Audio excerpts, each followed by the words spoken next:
Optimize your performance by understanding your strengths. One of Peter Drucker's key ideas from his book, Managing Oneself. Imagine you're in an interview. You feel pretty prepared. But then it comes.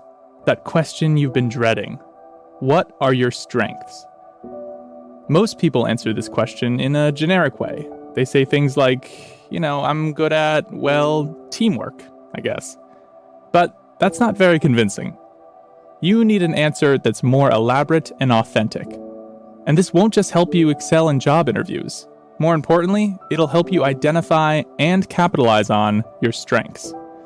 And that's what this very short blink is about. Take a moment to think about your strengths, and don't worry if you can't readily identify them. Most people can't, and those who think they can are often quite wrong. And the reverse is also true. Many of us think we know exactly what we're not good at. But more often than not, we're wrong about that too. The good news? There's a tried and true method you can use to remedy this situation, and it's called feedback analysis. It first emerged back in the 14th century and is a pretty simple technique. Here's how it works. Each time you make an important decision, write it down along with what you think the outcome will be. 9 to 12 months later, review your predicted result and compare it to the actual outcome. If you practice this consistently, you'll not only be able to determine precisely where your strengths lie, you'll also see exactly what you're doing or failing to do to take full advantage of those strengths. And as an additional bonus, you should be able to also accurately identify where your performance is poor due to a weakness in any particular area. There are 5 key actions that flow from your feedback analysis. First, concentrate your efforts on areas where your strengths will produce results. Second, work to improve areas where you already have strengths and fill any knowledge gaps that come to light. Third, don't be willfully ignorant about subject areas where your knowledge is lacking. Acquire new skills and knowledge to enhance your strengths. Fourth, be sure to rectify any bad habits that are revealed through your feedback. And finally, recognize areas where you have little or no talent and are unlikely even to become mediocre.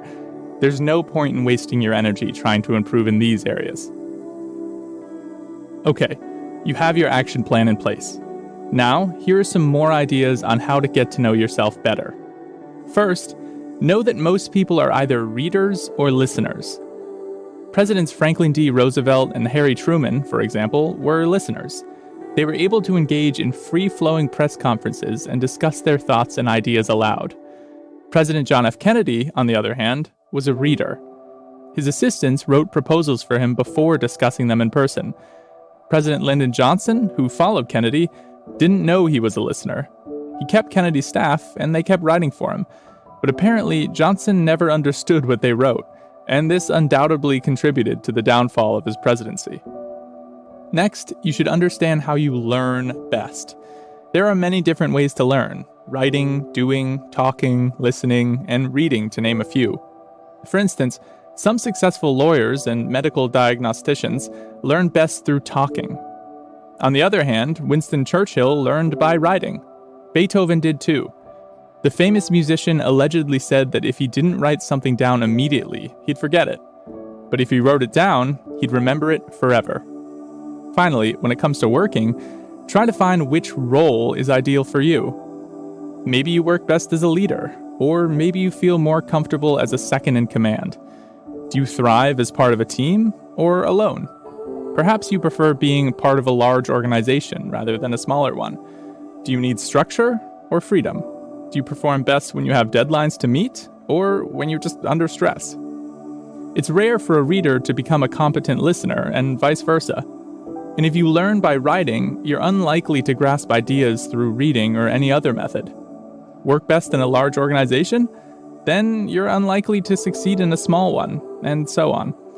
The point is, don't try to change yourself. Stick to your strengths, and don't take on work that you simply can't perform.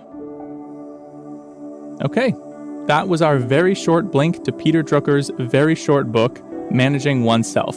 If you enjoy the summary, do hit the like button and also subscribe to the channel. And also check out other book summaries, links are in the description. Till then, see you with the new book summary.